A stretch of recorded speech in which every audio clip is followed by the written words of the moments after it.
오늘은 좀 늦었네. 이 얘기 하나 듣고 가려무나.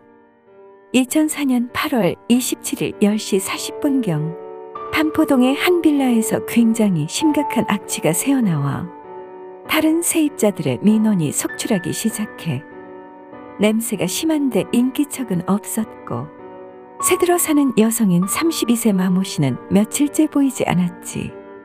보다 못한 건물주가 나서 내부 곳곳을 살피다가 마모 씨가 자신의 방 안에서 심각하게 부패한 채 사망한 것을 발견하여 경찰에 신고했어. 현장에 경찰이 도착하고 수색이 시작되었는데 방 안은 피투성이었으며 방 한 구석에는 피해자 마모 씨가 목과 가슴에 7차례의 자창이 나고 배에 부엌칼이 꽂힌 처참한 모습으로 사망한 상태였어. 담당 형사의 회고에 따르면 피비린내와 시체 썩는 냄새로 숨을 쉬기 어려울 정도였고 온통 파리와 구더기가 기어다니는 등 끔찍한 모습이었다고 해. 한여름이었고 사망 후 거의 일주일이나 지나서야 발견되었기 때문이지. 강도로 위장한 면식범으로 보고 경찰은 피해자 마 씨의 직업과 사망일자, 주변 인물을 상대로 수사를 시작했어. 마 씨는 서초동 일대 노래방 도우미로 일하는 여자로 신원이 파악됐어. 현장에는 범인을 특정할 만한 지문이나 머리카락, 족적 등 별다른 단서가 없었고 흉기에서도 범인의 지문은 발견할 수 없었어. 오히려 자신의 발자국을 남기지 않은 대신 수사에 혼선을 주기 위해 245mm 치수의 여성용 슬리퍼를 신고 다니면서 일부러 족적을 남겼지. 하지만 피해자를 찌를 때 남긴 미세한 혈흔마저는 치우지 못했어. 부엌칼로 사물을 아주 세게 내려 찍다 보면 그 충격으로 손이 칼자루 밑에 칼날에 닿을 것이라는 담당 형사의 기지로 범인의 미세한 혈흔을 발견하게 돼.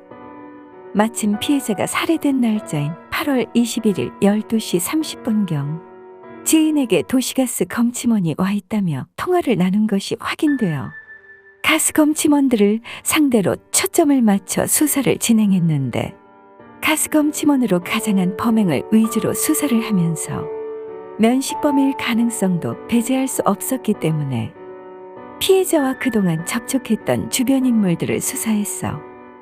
하지만 사건 발생 1개월이 지나도록 윤곽조차 잡지 못해 난항이 거듭됐지.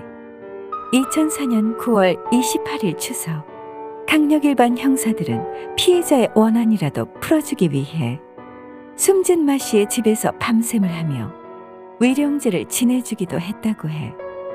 우연일지 모르지만 그 후부터 수사는 급물살을 타기 시작했다고 하네. 피해자 주변을 탐문 수사하던 경찰은 반포동 논현동 일대 도시가스 검침원으로 위장한 강도강간 피해를 입은 피해자들을 발견했고 동일 수법일 것이라고 가정하고 수사를 진행했는데 동일 수법 전과자인 피해자를 발췌하게 돼 같은 피해를 입은 여성에게 신원 확인 후 충청도 일대의 낚시터와 여관을 전전하며 지내온 범인을 검거했어. 범인은 34살의 강인철이었고 논현동과 반포동에서 여성 15명을 상대로 강도강간을 지속적으로 저지르던 인물로 당시 형사들에 의하면 만약 이번에 붙잡지 못했다면 제2의 유영철이 될 수도 있었다고 생각했다고 해. 유영철이 출장한 막 여성들에 대한 분노로 이들을 범행 대상으로 삼았던 것과 같이 강인철 역시 유흥가 여성에게 적개심을 품고 이들을 노려왔다는 점과 둘 모두 한 번 검거된 후 교도소에서 자신의 범죄 수법을 보다 치밀히 연구해 완전 범죄를 꾀했다는 점 등이 비슷했어. 피의자 강 씨는 최근 몇 년간 논현동 거리에서 가방 등을 파는 노점상을 해왔다고 해. 주변 사람들에 따르면 호떡 장사에도 나서는 등 나름 살기 위해 애쓴 흔적도 보였지. 하지만 노점 행상은 강 씨가 범행 대상을 찾는 그만의 수단이기도 했어. 강인철은 밤마다 유흥가 여성들을 하나하나 눈여겨보며 희생자를 물색했어.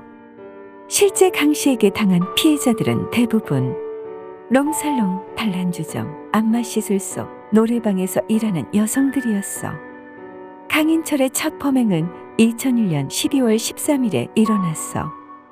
오후 5시 서울 반포동 주택가에서 범생 대상을 물색하던 강 씨는 한 여성이 그 집에서 나오자 곧바로 이 여성의 머리채를 잡고 칼을 들이댄 뒤 그녀가 나온 집 반으로 데리고 들어갔는데 방 안에는 또 다른 여성 2명이 자고 있었어. 머리채를 붙잡힌 여성은 친구 집에서 놀다가 자신의 집으로 돌아가던 길이었다고 해. 강 씨는 3명의 여성에게 각각 이불을 덮어쓰게 하고 금품을 챙겼고 이들을 상대로 번갈아가며 성폭행했어. 이런 식으로 범행을 일삼던 강인철은 어쩌다 한 번 붙잡히는데 초범인데다 모든 강간 범행이 드러나지 않았던 탓에 징역 3년에 집행유예 4년을 선고하는 데 그쳤어. 갇혀있는 동안 강 씨는 자신의 범행을 더욱 철저하게 연구했고 출소 후 그의 범행은 더욱 치밀해졌지. 그러다 2004년 8월 21일 반포동 마 씨의 집에 가스검침 나왔다고 속이고 들어가 성폭행을 하려다 그녀가 소리를 지르며 거세게 저항하자 흉기로 찔러 살해했어. 그날은 피해자 마 씨의 생일이었고 모임을 위해 친구와 통화 중이었다고 해. 살해 후 자신의 범행을 감추기 위해 마치 원한에 의한 살인인 것처럼 위장했어. 돈은 가져가지도 않았고 걸레로 지문과 족적 등을 일일이 닦고 마 씨의 슬리퍼를 신고 집안을 돌아다니며 일부러 허위 족적을 남겼고 자신의 신발은 욕실에서 물로 씻었어. 마 씨의 시신은 그 후 6일간 집안에 방치되었고 무더위로 시체가 썩어가면서 지독한 악취가 풍기자 집주인이 이 사실을 경찰에 신고해 그녀의 죽음이 알려지게 되지. 모든 증거가 확보됐지만 범인 강 씨는 무조건 범행을 부인했다고 해. 시치미를 떼고 모르쇠를 일관하는데 당시 정말 뭐 이런 놈이 다 있나 싶었지. 그래서 현장에서 채취한 혈흔과 DNA 검사 결과를 들이댔고 피해 여성과 대질 신문을 했더니 그제서야 모든 것을 포기한 듯 범행을 줄줄이 자백했어. 사건이 발생한 지 45일 만에 자백이야. 강 씨는 무기징역이 확정되어 현재 교도소에서 복역 중이야. 제2의 유영철이 탄생했다면 그 이후의 세상은 어떻게 됐을지는 생각하기도 싫으네. 그렇지 않니? 세상만사 이야기 듣고 싶으면 괴담포차로 오거라.